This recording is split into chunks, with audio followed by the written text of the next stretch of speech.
अस्सलाम वालेकुम viewers, programme cross talks अगर माया शौक़त ज़रदारी अॼु मौजूद आहियां सिंध जे आला ऐवान सिंध असेंबली में। अॼोको असांजो प्रोग्राम है, जीअं तव्हांखे ख़बर है तो इलेक्शन वेझा अचण वारा आहिनि। ही सरकार पंहिंजो मुद्दो पूरो करे पई। ही चूंडियल नुमाइंदा ॿीहर महीने खां पोइ पंहिंजे तकनि ॾांहुं वापसि वेंदा ऐं अवाम खां वोट जी घुर कंदा। त अॼु असां हिननि चूंडियल नुमाइंदनि खां पुछंदासीं त 5 सालनि में जेको MPA डेवलपमेंट फंड है, जेको हर चूंडियल नुमाइंदे खे मिलंदो आहे, मुख़्तलिफ़ स्कीम्स नुमाइंदा ॾींदा आहिनि पंहिंजूं, पोइ उन्हनि जी मद में उहो फंड यूटिलाइज़ थींदो आहे। अॼु असां उन्हनि खां पुछंदासीं त उन फंड खे हुननि कीअं यूटिलाइज़ कयो। तव्हांखे इहो ॿुधाईंदो हलां त 2012 में इहो फंड जेको आहे सो 4 करोड़ मां वधाए 6 करोड़ कयो वियो ऐं हाणे हर साल MPA फंड जेको आहे उहो 10 करोड़ ताईं MPAs खे मिले थो। अचो त हिन ऐवान में मौजूद मुख़्तलिफ़ पार्टीज़ जे मुख़्तलिफ़ MPAs सां ॻाल्हि ॿोल कयूं ऐं इहो सवाल हुननि खां पुछूं त हुननि पंहिंजे तक जी हालत कीअं बदिलाई आहे। जी व्यूअर्स, हिन वक़्त सां गॾु मौजूद आहिनि इम्तियाज़ अहमद शेख साहब, जेके पाकिस्तान पीपल्स पार्टी जा चूंडियल नुमाइंदा आहिनि। शेख साहब खां असां पुछंदासीं त हुननि छा कयो। शेख साहब, थैंक यू वेरी मच। जीअं तव्हांखे ख़बर आहे त बाक़ी 1-1.5 महीनो वञी बचो आहे असेंबली जो मुद्दो पूरो थियण में। MPA फंड्स मिलंदा रहिया आहिनि हर साल मुख़्तलिफ़ MPAs खे। तव्हां उन MPA फंड खे पंहिंजे तक जे लाइ कीअं यूटिलाइज़ कयो ऐं केतिरो यूटिलाइज़ कयो। वॾी महिरबानी तव्हांजी, अलाह जी वॾी महिरबानी आहे जो असां पंहिंजो टर्म पूरो कयूं पिया ऐं असांजो मुंहुं मथे आहे। रब जूं असां जेतिरियूं बि शुक्रगुज़ार रहूं रब जा, ओतिरो घटि आहे। त असांखे अलाह तौफ़ीक़ ॾिनी त असां पंहिंजे शहर जे लाइ, पंहिंजे तक जे लाइ, पंहिंजे माण्हुनि जे लाइ असां भरपूर कमु कयो आहे। शिकारपुर जा रोड हुजनि, शिकारपुर जी ड्रेनेज हुजे, शिकारपुर जो शाही बाग हुजे, शिकारपुर जा मेहन जा वाड़ा हुजनि ऐं सभिनि खां वधीक शेख अयाज़ यूनिवर्सिटी हुजे। इन तरीक़े जा बेशुमार कम आहिनि जेके शहर जूं घिटियूं रस्ता रोड असां पका कराया आहिनि, मेन रोड ठीकु कराया आहिनि ऐं CNS कॉलेज खे ठीकु करायो आहे, शिकारपुर जी अस्पताल खे ठीकु करायो आहे। गंगाबाई अस्पताल 8 सालनि खां बंदि हुई, उहा मां खोलराई आहे। उहा भरपूर तरीक़े सां हुते शिकारपुर में मां ग़रीब माण्हुनि खे मुफ़्त इलाज करे पई। असां भरपूर कमु कयो आहे ऐं असांजो अञा बि प्लान आहे। इंशाअल्लाह असां फर्दर प्रोग्राम सां गॾु पंहिंजे अवाम ॾे वेंदासीं ऐं सुरखरू थी वञूं पिया असां। ऐं जेको बि असां कमु करे सघिया आहियूं इन थोरे टाइम में असां भरपूर कमु कयो आहे। शेख साहब, 2013 में शिकारपुर जे म्यूनसिपल ते मूं प्रोग्राम कयो ऐं तमामु बुरी सूरत हाल हुई। हाणे बि आउं ॾिसंदो आहियां ख़बरुनि में 2 साल त न हुउसि हिते, ॿाहिरि हुउसि, पर उनजे बावजूद बि Shikarpur was always in the news, specially drainage जे मसइले ते। शहर में ॿेड़ियूं हलंदियूं आहिनि, गंदे पाणी जो अख़राज सही कोन्हे।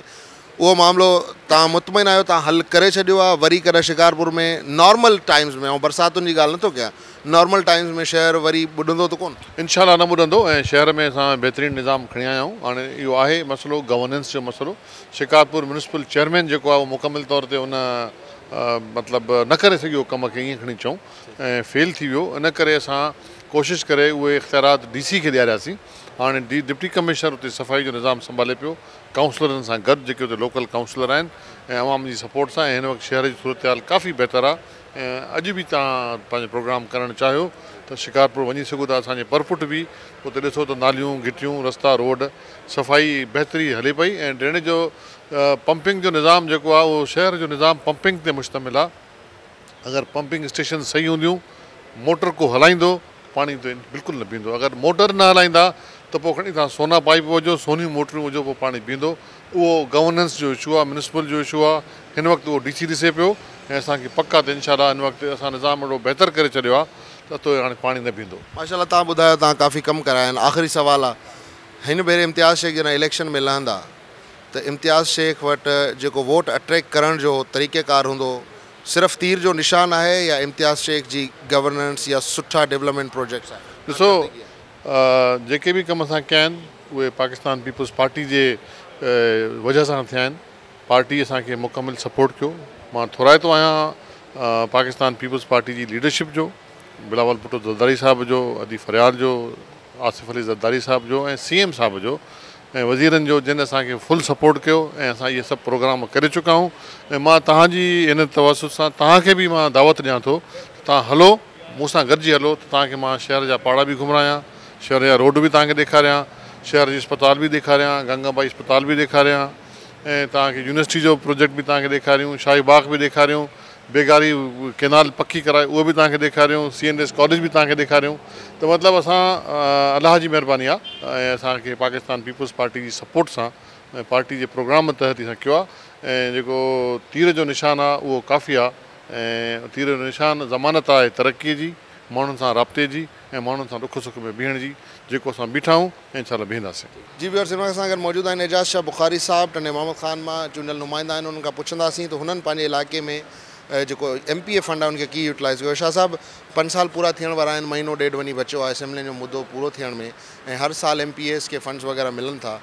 हिन 5 सालनि में यकीनन तव्हांखे मिलिया हूंदा, त तव्हां पंहिंजे उन फंड्स खे कीअं यूटिलाइज़ कयो पंहिंजे तक में? बिस्मिल्लाहिर्रहमानिर्रहीम। तव्हांखे तव्हांजी महिरबानी। पहिरीं त आउं असेंबली खे ऐं पंहिंजे कुलीग खे मुबारकबाद ॾींदुसि त हीअ असेंबली 5 साल पूरा करे रही आहे ऐं पीपल्स पार्टी हमेशह ग़रीबनि जी ख़िदमत कई आहे ऐं असांखे बि जेका फंडिंग थी हुई MPA प्रायोरिटी ते, उन जा बिल्कुलु असांजे तक में मुंहिंजे में हर यूनियन काउंसिल वाइज़ मूं कमु कराया आहिनि, जंहिंमें CC ब्लॉक आहिनि, रोड आहिनि, ड्रेनेज आहे, तक़रीबन ऐं स्कूलनि जो फर्नीचर आहे, मुख़्तलिफ़ मंदनि में। ऐं 4 सालनि में मुंहिंजे तक में आउं सम्झा थो को अहिड़ो ॻोठु कोन्हे, कंहिं ॻोठ में लाइट जी स्कीम आहे, कंहिंमें स्कूल जी आहे, कंहिंमें गैस जी आहे, कंहिंमें CC ब्लॉक आहिनि। तमामु घणे मिक़दार में कमु थियो आहे ऐं पीपल्स पार्टी हमेशह हेठी लेवल खां पंहिंजा हथ मज़बूत कंदी रही आहे, ग़रीबनि जी ख़िदमत ऐं उन जी मदद कंदी रही आहे। अच्छा सर, इहो ॿुधाइजो त तव्हांजे तक में हिन वक़्तु तालीम ऐं सिहत जी छा सूरत हाल आहे, उन ते तव्हां छा गौर फ़िक्र कयो, छा तव्हां बहितरी आंदी? असां टनो मोहम्मद ख़ान डिस्ट्रिक्ट हिकिड़ो ख़ुशनसीब डिस्ट्रिक्ट आहे जंहिंमें NICVD कमु करणु शुरू कयो, जेका असांजे चेयरमैन साहब बिलावल भुट्टो साहब जी हिमत ऐं उते जी टीम जेका MNA नवीद कमर हुजे, आउं जा मुंहिंजो MPA साहब ॿियो आहे। असां तमामु घणी हिकिड़ी भरपूर जदोजहद कई, कोशिशि कई, जंहिंजी सूरत में NICVD में उते मौजूदु आहे ऐं डिस्ट्रिक्ट हॉस्पिटल जेका आहे हिकिड़ी ख़ूबसूरत बिल्डिंग ऐं उते जेको हींअर गुज़िरियल 3 सालनि खां बिल्कुलु असांखे तकलीफ़ हुई, उन लाइ त असां वटि उते जी जेका वैकेंसीज़ पोज़ीशन हुई उहा तेलके लेवल ते कमु कंदी रही। हाणे उनजो डिस्ट्रिक्ट हॉस्पिटल जो इंशाअल्लाह हिंद असांजे आहे त थी वेंदो हलियो, त थी वियो त उनजो बि असांखे वॾो फ़ाइदो थींदो रोज़गार जो ऐं सिहत जो। एजुकेशन जे हिसाब सां असां जेके आहिनि middle school, high school, primary school हर ॻोठ में ऐं मौजूदु आहिनि, पर उते ई सिर्फ़ु टीचर जी नामौजूदगी जे करे कुझु तालीम ते फ़र्क़ु पियो पए। उनजो न हुअण जो सबबु इहो आहे जो जेको हीउ टेस्ट हिननि शुरू कई, हाणे उहा टेस्ट जे ज़रिए शहर जो जेके शागिर्द हूंदा हुआ घणे मिक़दार में ईंदा हुआ, उहे वरी 12 में नौकरियूं न करणु वेंदा। अॻे इहा हूंदी तव्हां कोटा सिस्टम, आउं चवंदुसि त कोटा सिस्टम थियणु खपे त हर ॻोठ जो उस्ताद ऐं उन जेको शागिर्द पढ़े थो त उहो ॻोठ जो जेकॾहिं उस्ताद उते कंदा ई अपॉइंट, त उहे स्कूल बि हली पवंदा ऐं हर स्कूल में हिकिड़ो 12 में माण्हुनि खे रोज़गार मिलंदो ऐं स्कूल चालू थी वेंदा। आख़िरी सवाल सर, अक्सर जेके पीपल्स पार्टी जा मुखालिफ़ आहिनि उहे पीपल्स पार्टी ते हिकिड़ी तनक़ीद इहा कनि था त पीपल्स पार्टी वटि माण्हुनि खां वोट वठण जे लाइ कारकर्दगी न आहे, सिर्फ़ु इहो भुट्टे साहब जो नालो आहे जंहिंजे करे माण्हू हिननि खे वोट ॾियनि था। कीअं रिस्पॉन्ड कंदो इन खे त हाणे जॾहिं तव्हां इलेक्शन में वञो पिया, तव्हांखे यकीन आहे त तव्हांखे वोट सिर्फ़ु भुट्टे जे नाले ते मिलंदो या कारकर्दगी ते मिलंदो? ॾिसो, भुट्टो हिकिड़ी सम्झो त आउं चवंदुसि त असांजे मुल्क लाइ, असांजी क़ौम लाइ हिकिड़ो मिसाल आहे। हिकिड़ी जमहूरियत लाइ जेका जदोजहद हुई उहा भुट्टे साहब जी हिमत हुई, पंहिंजूं क़ुर्बानियूं हुयूं, हुनजो सॼो ख़ानदान हिन मुल्क लाइ पंहिंजे पाण खे शहीद करायो ऐं पंहिंजे मुल्क खे जमहूरियत जो हिकिड़ो ख़ूबसूरत उहिदो ॾिनो। ऐं पीपल्स पार्टी हमेशह चाहियो आहे, तव्हां ॾिसो जागीरदारनि खे ग़रीबनि वटि झुकाइण जो तरीक़ो ई पीपल्स पार्टी जंहिं झुकायो। को जागीरदार, को वॾेरो, को मीर पीर सैयद कॾहिं बि कंहिं ग़रीब जे दर ते न वेंदो। पीपल्स पार्टी उहा ताक़त आहे जो हींअर तव्हां ॾिसो इहे सभु जागीरदार, इहे वॾेरा, इहे पीर उन्हनि ग़रीबनि जे क़दमनि में वेठा आहिनि। इहा वोट जी ताक़त आहे, पीपल्स पार्टी जी इहा मोहबत हुई जंहिं इन्हनि खे पंहिंजो ग़रीबनि जे वोट जी ताक़त जो हिकिड़ो मिसाल ॾिनो।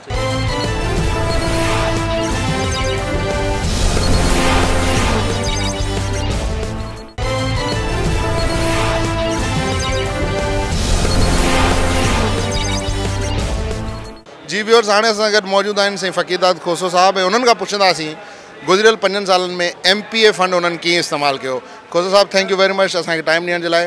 5 साल पूरा करे बि असेंबली महीनो ॾेढ वञी बचियो आहे। MPA फंड्स हर MPA खे मिलंदा आहिनि। असांजो प्रोग्राम बि इन सिलसिले में आहे। तव्हां मुतमइन आहियो त तव्हांखे जेके फंड्स मिलिया MPA जी कोटा ते उहे तव्हां प्रॉपरली सही यूटिलाइज़ कया? पहिरीं ॻाल्हि इहा त फंड को असांखे बाक़ाइदगी सां मुक़ररु करे त भाई तव्हांजे हवाले तव्हां स्कीमूं असांखां वठंदा हुया ऐं उहे मां सम्झां थो 100% आउं मुतमिन आहियां त मूं पंहिंजूं जेके स्कीमूं ॾिनियूं आहिनि ऐं अल्हम्दुलिल्लाह उहे अॼु मौजूदु आहिनि ऐं उन्हनि में प्रॉपर कमु बि हले थो ऐं का रहियल हूंदी ईअं पर जेतिरो उन में फंडिंग थी हूंदी त उहा कंप्लीट हूंदी। तव्हां पंहिंजे तक में तालीम ऐं सिहत जे हवाले सां छा कयो? बेसिकली ॾिसो त मां सवाइ कंहिं रिकमेंडेशन करण जे सिहत जे लाइ ऐं तइलीम जे लाइ ॿियो त कुझु करां। तव्हां वटि हालत इहा आहे त टू बी ऑनेस्टली सॼे मुआशिरो सॼो तव्हांजो तहस नहस लॻो पिया। को मास्तर जेको आहे सो पढ़ाइण लाइ तयारु कोन्हे, स्कूल में वञण लाइ तयारु कोन्हे ऐं डॉक्टर जेको आहे सो हर डॉक्टर चाहे थो त मूंखे जेको आहे सो फैसिलिटी थियां ऐं शहरी आबादियुनि में फैसिलिटी थियां। मूंखे मिसाल तौरु असांजे डिस्ट्रिक्ट में त मूंखे जामशोरे में मुंहिंजी पोस्टिंग हुजे, कोटड़ी में मुंहिंजी पोस्टिंग हुजे, वॾनि वॾनि जॻहियुनि ते हुजे। अहिड़ो हशर था कनि जेकॾहिं कंहिंजी बदिली करायो त आउं सम्झां थो त को हिकिड़े ॾींहं में 100 माण्हू तव्हांखे अची वेही रहंदा त साईं हिन मास्तर जी त बदिली हेॾां थी वई आहे। उहो 2 मेलनि जे पंध ते वञण लाइ तयारु कोन्हे त उन शइ खे तव्हां कीअं जेको आहे सो ऐं त सॼो सिस्टम जे असां वटि जेका हिन वक़्तु डेमोक्रेसी हले पई इन में हिकिड़ो आम पब्लिक परसेप्शन आहे त जेको MPA आहे उहो पंहिंजे तक जो सभु कुझु आहे। उते जेको कुझु बि थिए थो MPA या MNA जी मर्ज़ी सां थिए थो त इन करे ई तव्हां खां इहो सुवालु उथे थो तव्हां खां पुछण जे लाइ। असां सम्झूं था त इहो बिल्कुलु जाइज़ सुवालु आहे त छाकाणि तव्हां एज़ एन ऑब्ज़र्वर बि आहियो, सुपरवाइज़र बि आहियो जेको कुझु थिए थो। हाणे इलेक्शन में जॾहिं तव्हां वेंदो त तव्हां सम्झो था त माण्हू कारकर्दगी ते वोट ॾींदा या साॻो बेनज़ीर ऐं ज़ुल्फ़िकार अली भुट्टो जी कुर्बानीनि ते? हिकिड़ी ॻाल्हि इहा त जेको इहो त तासुरु आहे त MPA या MNA सभु कुझु आहे आउं त सम्झां थो ईअं आहे कोन। पंहिंजे मर्ज़ी सां पोस्टिंग कनि था। असां वटि त को बि असांजी रिकमेंडेशन जी पोस्टिंग कान्हे। ॾिसो न ऑफिसर ब्यूरोक्रेट्स जेके DC हुननि जे पंहिंजे मर्ज़ी सां रखंदा आहिनि, SP पंहिंजे मर्ज़ी सां रखंदा आहिनि ऐं पोइ SP खे वणे त जेको आहे सो फ़ोन ते ॻाल्हाए। गुज़िरियल टाइम में हींअर वरी असां वटि SP चेंज थियो आहे। ॿिया त SP ख़ैर फ़ोन माण्हू कंदो हो त ॻाल्हाईंदा हुआ। इरफ़ान बहादुर साहिबु SP हुयो, असां सां त कॾहिं बेकरिंग न कंदो, ॻाल्हाईंदो कोन हो। त तव्हां उते लॉ एंड ऑर्डर जी सिचुएशन लाइ कहिड़ी कंप्लेन कंदव, किथे कंदव? असां वटि त इहा सिचुएशन हुई। पाण ॿियनि जे ज़िलनि में का मूंखे ख़बर कान्हे एज सच, पर मां पंहिंजे जेको आहे सो जामशोरे जी जेका सिचुएशन आहे अहिड़े नमूने उहो पंहिंजे मर्ज़ी सां गवर्नमेंट कंदी आहे। ज़ाहिरी ॻाल्हि आहे उहो हिकिड़ो सिस्टम आहे, उन में असां हिकिड़ो पार्टी जो डिसिप्लिन आहे। असां पार्टी जे डिसिप्लिन जे अंदरि त ज़रूरु शिकायत पंहिंजी कंदा हुआसीं, दर्ज कराईंदा हुआसीं। बाक़ी इहो शयूं तव्हां वाच त करे सघो था, पर ज़ाहिरी ॻाल्हि आहे शयूं त तव्हांजो जेको आहे सो मजमूई सूरत हाल में ठीकु थींदियूं न, ईअं को हिकिड़े सूरत हाल में ठीकु। जी व्यूअर्स, हाणे असां गॾु मौजूदु आहिनि सूबाई वज़ीर बि आहिनि सैयद सरदार अहमद शाह साहब। पंहिंजे खाते जे हवाले सां ॾाढो सुठो कमु कनि पिया। हाणे MPA फंड जो हाल असां साईं खां पुछंदासीं। साईं 5 साल पूरा थियण वारा आहिनि। MPA फंड्स मुख़्तलिफ़ MPAs खे मिलंदा आहिनि, पोइ स्कीमुनि जी मद में ज़ाहिरी ॻाल्हि आहे मिलंदा आहिनि। उन जी यूटिलाइज़ेशन तव्हां कीअं कई? तव्हां मुतमिन आहियो? हाँ बिल्कुलु आउं मुतमिन आहियां। मुंहिंजे 4 साल में जेके बि मूंखे मिलिया उन में कोशिशि इहा कईसीं नंढियूं नंढियूं स्कीम्स जेके आहिनि उहे उन में आंदियूंसीं। ऐं मुंहिंजी कोशिशि इहा हुई, मुंहिंजी कॉन्स्टिट्यूंसी में सभु खां वॾो मसइलो इहो हो 10-11 जेको फ्लड आयो हो उनमें ऑलमोस्ट 70% एरिया जेका आहे उहा ख़तमु थी वई। उनमें स्कूलूं, रोड, रस्ता, इंफ्रास्ट्रक्चर सॼो ख़तमु थी वियो। उहे जेके पैसा मिलिया जेतिरो कोशिशि कईसीं, प्रोविंशियल गवर्नमेंट बि कुझु स्कीमूं ॾिनियूं जेके असां ॾिनियूंसीं, उहो मुकमिल तौर ते यूटिलाइज़ कयोसीं। हिकिड़ो वॾे वॾो मसइलो जेको रिलीज़ जो थींदो आहे हमेशह लेट में। हाणे मिसाल तौर तव्हांजो हिकिड़ा पैसा जेके आहिनि जेकॾहिं अगस्त में तव्हांजो फाइनेंशियल ईयर स्टार्ट थिए थो प्रैक्टिकली, त उहा रिलीज़ जेकॾहिं नवंबर ताईं थी वञे या अक्टूबर ताईं थी वञे लेट में लेट, त उहे स्कीमूं कंप्लीशन तरफ़ वञनि थियूं। रिलीज़ जॾहिं फेबरवरी खां पोइ थिए थी, मार्च में बाक़ी 2-3 महीना बचनि था, पोइ उन में ठेकेदार ॿेड़ो ॿोड़ीनि था सॼे कम जो। त इहो हिकिड़ो मसइलो डेफिनेटली रहियो आहे। बाक़ी हूअं जेके पैसा मिलिया असां प्रॉपरली यूटिलाइज़ कया। अच्छा, हिन वक़्तु ताईं तव्हांखे हिन साल जा जेका आहिनि फंड्स उहे रिलीज़ थी विया आहिनि सभई? जी हा, उहे रिलीज़ थी विया हलिया। असां वटि मसइलो हुयो डिले इन करे थी वियो डिस्ट्रिक्ट में, त असां वटि सुपरिटेंडेंट इंजीनियर कोड हो वर्क्स एंड सर्विस जो। हाणे उहो न हुजण जे करे उहो NIT पास न पई थी सघी। मूं हुन ते बारह कयो, एक्सीडेंट SCH उमरकोट हिकिड़ो ग़रीब इलाइक़ो आहे, ऐं हुते शाहूकार कामोरा अचण लाइ तयारु नथा थियनि, या जेके उहे कामोरा जेके सम्झंदासीं वधीक अहल आहियूं, त अहलियत जो उते फुक़दान रहियो आहे।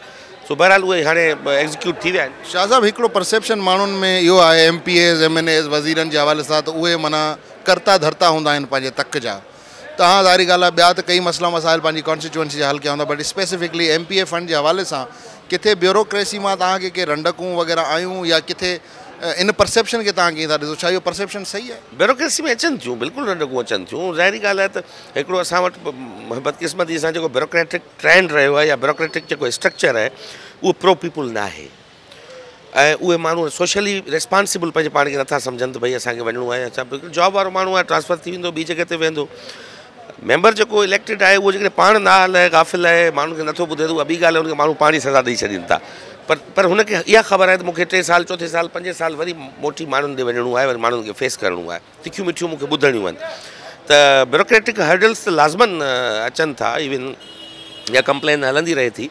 इहो सॼो आउं सम्झां थो स्ट्रक्चरिंग जी ज़रूरत आहे ओवरऑल शयूं। लास्ट क्वेश्चन सरदार शाह साहब, को अहिड़ो इशू उमरकोट जो जेको 5 सालनि में तव्हां उथारियो हुजे, तव्हांखे यादि हुजे ऐं तव्हां जेको आहे मुतमइन हुजो तव्हां इहो सुठो कमु कयो, पंहिंजे माण्हुनि जो आवाज़ु उथारियो? आउं सम्झां थो त काफ़ी शयूं असां हुते कयूं। हिकिड़ा मेन असां वटि जेको रोडनि जो नेटवर्क हुयो उहो बहितर थियो। ॿियो सभ खां वॾो इशू असां नारा कैनाल जी टेल में हुआसीं। टेल में हुजण जे करे उते जा माण्हू हज़ार एकड़ जा माण्हू पंहिंजूं काछियूं विकिणी पंहिंजो पेट पालींदा हुआ। उते तव्हां पाण विया हूंदो, उमरकोट तव्हां सूरताल ॾिठी हूंदी। पर गुज़िरियल 4-5 साल में असां अहिड़ी कोशिशि इहा कईसीं इरीगेशन जे हवाले सां सिस्टम खे बहितर कयूं, जेसिताईं जनरल शॉर्टेज न आहे। पर असां वटि इहो थियो त ट्रेल में असां 4 कैनाल जेके आहिनि उहे पका कराए वियासीं हलिया, जंहिंमें 300 क्यूसिक्स पाणी जेके आहिनि उहे असां वटि सीपेज लॉसिस वारो जेको हुयो, एवापोरेशन वारो उहो पाणी बची पियो। उन बचण जे करे असांजूं ट्रेल्स आबाद थियूं ऐं माण्हू जेके आहिनि उते इकोनॉमिक एक्टिविटी जेका आहे उहा बहाल थी। ॿियो उमरकोट में का यूनिवर्सिटी वग़ैरह न हुई, उहो मूं एफर्ट्स वरिता पर्सनली ज़ाती हुया। उनमें सिंध गवर्नमेंट जो एतिरो न हुयो अमल दख़ल, पर फेडरल गवर्नमेंट जो हुयो। उनमें उमरकोट में असां लम्स जो कैंपस जेको आहे उहो क़ाइमु करण में कामयाबु विया आहियूं। जो LMC मेडिकल जेको आहे उहो उते एजुकेशन जेका आहे उहा मिलंदी उतां जे ॿारनि खे। ऐं सम्झां थो इहे कुझु शयूं हुयूं जेके माण्हुनि सां डायरेक्टली रिलेटेड हुयूं। लॉ एंड ऑर्डर उहो जनरली बहितर थियो। जी व्यूअर्स, हाणे असां गॾु मौजूदु आहिनि अमीर हैदर शाह साहब। उन्हनि खां पुछंदासीं साईं, 5 साल असेंबली पूरा करे पई, हर साल बजट में MPS जा फंड्स हूंदा आहिनि जेके पहिरियां 4 करोड़ हूंदा हुआ, पोइ हाणे वरी 2012 खां पोइ वरी वधी विया उहे। त छा तव्हांखे उहे फंड्स मिलिया ऐं तव्हां पंहिंजे तक में छा उन्हनि फंड्स खे यूटिलाइज़ कयो? पहिरीं ॻाल्हि त जेका ही पहिरीं 4 करोड़ हुआ, हाणे वरी 10 करोड़ रुपया रखूं हिन फंड में। पर हक़ीक़त में आऊं अलाह खे हाज़िर नाज़िर थी चवंदुसि त असांखे 1 रुपयो बि अञा ताईं 5 सालनि में 1 रुपयो बि गवर्नमेंट कोन ॾिनो फंड, जीअं असां पंहिंजे इलाइक़े में कमकार करायूं। ऐं सभ खां वॾो मसइलो इहो आहे त हिकिड़ो त असां ॾिसो हींअर वॾी में पाणी जो मसइलो आहे, एजुकेशन जो आहे, हेल्थ जो आहे, मतिलबु पूरी सिंध पूरी मसइलनि सां भरी पई आहे। पर आऊं पंहिंजी हल्के जी ॻाल्हि कंदुसि, ठट्टो ज़िलो ऐं सिजावल ज़िलो, उन में यकीन सम्झो 5 साल गुज़री विया आहिनि। असां बि 3 MP हुयूं शिराज़ी, पर असांखे पंहिंजो सिंध हुकूमत बिल्कुलु ईअं नज़रअंदाज़ कयो आहे। ऐं कुझु MPs खे ॿियनि खे मिलिया बि हूंदा, ॾिनऊं न, पर असां त अलाए छो ज़ाती इन जी दुश्मनी आहे। पोइ तव्हां कॾहिं हिते ऐवान में इन ॻाल्हि ते आवाज़ु उथारी त भई असांखे फंड कोन मिले? बिल्कुलु असां आवाज़ु उथारी आहे, असां एतिजाज बि कया आहिनि ऐं पंहिंजो बजट में ऐं उनखां अलावा कॉल अटेंशन विधियूं आहिनि, क्वेश्चन आंसर। मगर को बि इन्हनि खे माना उन ॻाल्हि जी का परवाह कोन्हे। उहा छा ठटे ज़िले जा माण्हू को इंडिया खां लॾे आया आहिनि छा? ठटे ज़िले जा माण्हू सिंध जा आहिनि न। अगरि सिंध में तरक़ी थिए, असांजे माण्हुनि खे घटि में घटि ॿियो न कंहिंखे रोड मिली वञे, कंहिंखे बिजली मिले, कंहिंखे मतिलबु वाटर सप्लाई पंहिंजो पाणी तलाउ मिलनि, त इहे सभु मसइला आहिनि। पर अलाए छो सिंध हुकूमत खे ठट्टो ज़िलो ऐं सिजावल ज़िलो यादि ई कोन्हे। 5 सालनि में साईं को अहिड़ो मसइलो जेको तव्हां ऐवान में उथारियो हुजे ऐं तव्हां सम्झंदा हुजो त मूं तमामु भलो कमु करे छॾियो पंहिंजे हल्के जे माण्हुनि जे लाइ, इहो मामिलो ऐवान ताईं पहुचाए? साईं ऐवान में त असां जेका बि आहिनि हर इशूज़ ते असां ॻाल्हायो, एजुकेशन हुजे, हेल्थ हुजे, लोकल गवर्नमेंट हुजे, इरीगेशन हुजे, हर इशूज़ ते असां ॻाल्हायो। पर यकीन सम्झो को बि मसइलो हल कोन थियो आहे अॼु तलक। माण्हू ॾिसो ठटे ज़िले तव्हां अचो, खंडरा जो ॾेख ॾेई रहियो आहे, सिजावल ज़िलो ॾिसो, खंडरा जो ॾेखे। हाँ, हींअर ज़ुल्फ़कार आबाद जा जेका पैसा रखे वञनि था, हुते वारी बि उॾामे, ऐं हीअ पैसा तव्हां ठटे ज़िले ते ख़र्चु करियो, सिजावल ते ख़र्चु करियो, ताजे उहो ज़िला तरक़ी कनि ऐं उते इंडस्ट्रियूं लॻनि, त उते माण्हू ख़ुशहाल थियनि। ऐं हुते माण्हू खे बिल्कुलु एतिराज़ु आहे, ऐं ख़ासि तरह हुते लोकल माण्हू मक़ामी माण्हुनि खे एतिराज़ु आहे। ऐं उनखां पोइ जेको सिंध जा माण्हू उहो उनखे रिजेक्ट कयो आहे। ऐं इहो असांजे लाइ जहिड़ो मोल घोड़ो आहे। असां इन जे करे असांजो मूं बार जेको असेंबली में क्वेश्चन ॿुधनि त बाबा असां ठटे ज़िले ते रहम करम करियो। वञी त बिल्कुलु ठटे ज़िले ऐं सिजाव ज़िले खे त मां सिंध मां कढी छॾियो आहे। इन जो नमूनो ॾिसूं पिया न। ऐं असां ज़ाती इंतकामी कार्रवायूं असां कयूं आहे। ऐं उहो अलाह साईं असांजी नियत साफ़ आहे। असां ठटे ज़िले जे माण्हुनि जी असां ख़िदमत कई आहे। इंशाअल्लाह शिराज़ी ख़ानदान ऐं ख़िदमत कंदो रहंदो।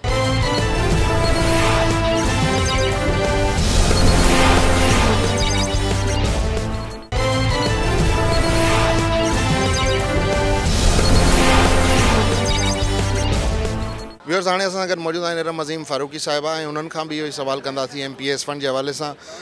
बहुत शुक्रिया मैडम हमसे बात करने के लिए।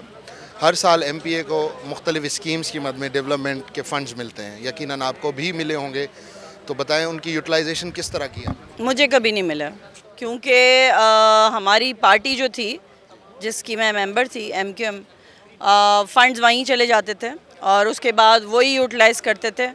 हमको पता भी नहीं होता था कि हमारे फ़ंड्स कहाँ गए हैं। हमने बहुत दफ़ा मांगने की कोशिश करी, क्योंकि हमारे पास भी प्रोजेक्ट्स होते थे और बहुत अच्छे होते अगर वो पूरे हो जाते, लेकिन फ़ंड्स कभी नहीं मिला।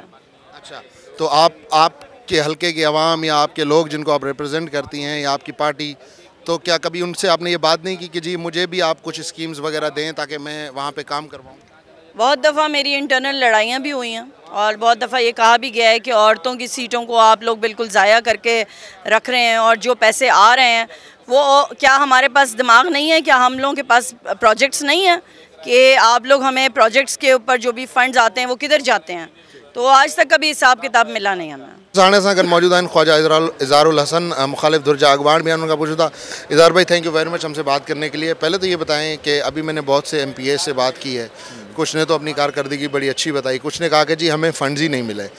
अब आप बताएं, आप क्योंकि एक MPA भी हैं, अपोजिशन लीडर भी हैं, तो MPA फ़ंड्स की यूटिलाइजेशन जो पिछले 5 सालों में हुई है, क्या आप उससे मुतमईन हैं अपने हल्के के हवाले से भी? देखें, पिछले 10 साल के अंदर तकरीबन कोई 6 साल तो MPS को फ़ंड मिले हैं। 50 लाख मिले हैं, 1 करोड़ मिले हैं, फिर आगे और ज़्यादा भी मिले, बढ़ते गए हैं, फिर 4 हुए। लेकिन पिछले 3 से 4 साल के दौरान कोई फ़ंड नहीं मिला, 1 रुपया भी नहीं मिला। लेकिन जितने फ़ंड लगे वो ज़्यादातर लगे मेरे हलके के अंदर सेवरेज सिस्टम पर, क्योंकि मेरा हलका हर बारिशों में डूब जाता था, लोगों की हलाकतें होती थी। तो ये न्यू कराची में मैंने ये सबा सिनेमा से लेकर लाड़काना बेकरी तक और फिर अंदर 5J तक मैंने एक बहुत बड़ी सेवरेज लाइन डलवाई। और वो एक सेवरेज लाइन एक दफ़ा में नहीं डली, वो पहले 1 साल का फ़ंड आया उससे डली, फिर अगले साल का फ़ंड आया उससे डली, फिर अगले साल, और अब भी वो सेवरेज लाइन मेन डिस्पोज़ल से कनेक्ट नहीं हो सकी, क्योंकि 3 साल से कायम अली शाह साहब वो समरी रख के बैठे रहे, फिर मुराद अली शाह साहब रख के बैठे रहे। तो मेरा वो जो करोड़ों रुपए का काम था, वो एंड में जो डिस्पोज़ल लगाना था वहाँ पे इन्होंने फ़ंड रोक दिए। फिर इसी तरीके से CC फ्लोरिंग बहुत बड़े पैमाने पे हमने की, हमने रोड्स हमने बनाई। इसी तरीके से हमने वहाँ पे 4 स्कूल, मैंने तारिक बिन ज़ियाद और दीगर 3 स्कूल हमने वहाँ पे बनाए, गवर्नमेंट गर्ल्स स्कूल। अच्छा, फिर मेरे हलके में तो 30 स्कूल हैं, तो मैंने तो सिर्फ 4 बनाए, तो जितने का मुझे फ़ंड मिला मैंने वो बनाए। तो मेरा ख्याल है जो मेरे हलके में काम होना चाहिए था उसके लिए ये फ़ंड बहुत कम था। ये शायद हलके के लिहाज से 10% भी नहीं है, लेकिन हुकूमत ने ज़ाहिर है फिर फ़ंड नहीं दिए। फिर आखिर में हमने ये भी कहा कि आप हमें ना दें, आप DC को दें और DC से काम करें। तो 2016 में जो DC को फ़ंड मिला वो हमें नहीं पता कहाँ लगा, ना हमें पता। और इस बार भी, इस साल भी सुना है DCs को फ़ंड दिया जा रहा है, तो DCs जो है वो अपनी मर्ज़ी से बंदर बांट कर रहे हैं और मकामी हुकूमत के जो अहदेदारान हैं पीपल्स पार्टी के, वो उसमें इन्वॉल्व हैं। मुंतखब नुमाइंदों को नहीं रखा गया। बावजूद इसके इन सब बातों के मैंने कोई अपने हलके के लिए 50 करोड़ की स्कीमें गवर्नमेंट को दी हैं और मेरे पास वो पूरी फाइल है जो कल मैंने प्रेस कॉन्फ्रेंस में दिखाई है, और 50 करोड़ में से 5,000 रुपये भी अप्रूव नहीं हुए। अच्छा ख्वाजा साहब, जैसे आपने कहा कि DCs के थ्रू डिसबर्समेंट हुई और आप कह रहे हैं कि कहीं पे नज़र नहीं आया, इस सिलसिले में कभी आपने हुकूमत से बात की और आपको क्या जवाब मिला? मैंने बाकायदा तहरीरी तौर पे और पॉइंट ऑफ ऑर्डर पे ये कहा कि DCs को फ़ंड दे रहे हैं तो कोई उसे चेक तो करे। अगर हम पे भरोसा नहीं है या हमसे आप चेक नहीं करवा सकते तो आप एक कोई कमेटी बनाएं जो जाकर DCs के पास इंस्पेक्शन तो करे कि भाई आपने क्या काम किया। लेकिन अफसोस के साथ कहना पड़ता है कि DCs भी हुकूमत की शायद खिदमत ही कर रहे हैं, तो ना उनसे कोई पूछने वाला है और ना ही वो बताने के पाबंद हैं। आखिरी सवाल, अब क्योंकि आवाम भी बहुत बाशऊर हो गए हैं, सोशल मीडिया का दौर है, हर इशू सामने आ जाता है, अब जब आप इलेक्शन में जाएंगे, क्योंकि आपके तो काम हुए नहीं हैं बकौल आपके 3 साल से, तो किस बुनियाद पे आप वोट मांगेंगे? क्योंकि कारकर्दगी भी अब लोग पूछते हैं कि जी किया क्या है। हमारे और आवाम के दरमियान एक रिश्ता है सिर्फ, वो है एतमाद का।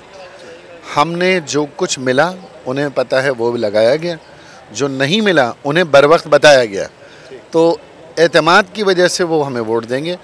बाकी मेरे हल्के न्यू कराची से अगर आप खैरपुर, लाड़काना और 7 को कंपेयर कर लें तो वहाँ की आवाम को तो शायद ये भी नहीं पता कि मिला क्या और लगा क्या। जी वरसाने से ॻाल्हाईंदासीं शैला रज़ा साहिबा सां। शैला साहिबा, आपने 5 साल इस हाउस में एज ए डिप्टी स्पीकर अपनी खिदमत अंजाम दी हैं। क्या आप समझती हैं कि सिंध के जितने भी इलेक्टेड रिप्रेजेंटेटिव्स हैं उन्होंने इन 5 सालों में पूरे जज्बे से, पूरे जोश से अपने हल्के की आवाम के लिए आपके सामने आवाज़ उठाई? देखिए, आवाज़ें उठती भी हैं और लोग काम भी कर रहे हैं अपने अपने हलकों में। अब ये तो आवाम फैसला करेगी कि उनके लोगों ने क्या किया। कुछ लोग हलकों में नहीं गए लेकिन इन द एंड बहुत शोर कर रहे हैं असेंबली में, जैसे आपने देखा, तो रिज़ल्ट सामने होगा। और अब मैं तो ये नज़र आया आज मुझे कि 3 टुकड़ों में फिर 2-2 टुकड़े हो गए हैं। हर टुकड़े में से एक टुकड़ा उठता है, एक उठता ही नहीं, तो बड़ा अफसोस है।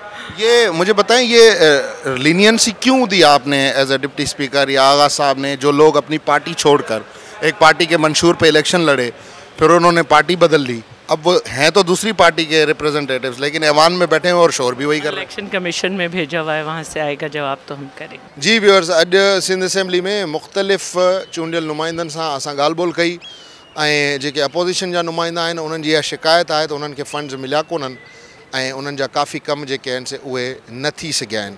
जॾहिं त हुकूमती धुर जा जेके चूंडियल नुमाइंदा आहिनि उन्हनि पंहिंजी कारकर्दगी जे हवाले सां जेके जेके कम उन्हनि खे यादि आया उहे उन्हनि असांजे प्रोग्राम में ॿुधाया ऐं हू सम्झनि था त हू तमामु घणो मुतमइन आहिनि त उन्हनि खे आवाम जे मक़सद जे लाइ चूंडे हिन ऐवान में मोकिलियो हो, उन में हू वधि में वधि आवाम जी ख़िदमत करे सघिया आहिनि।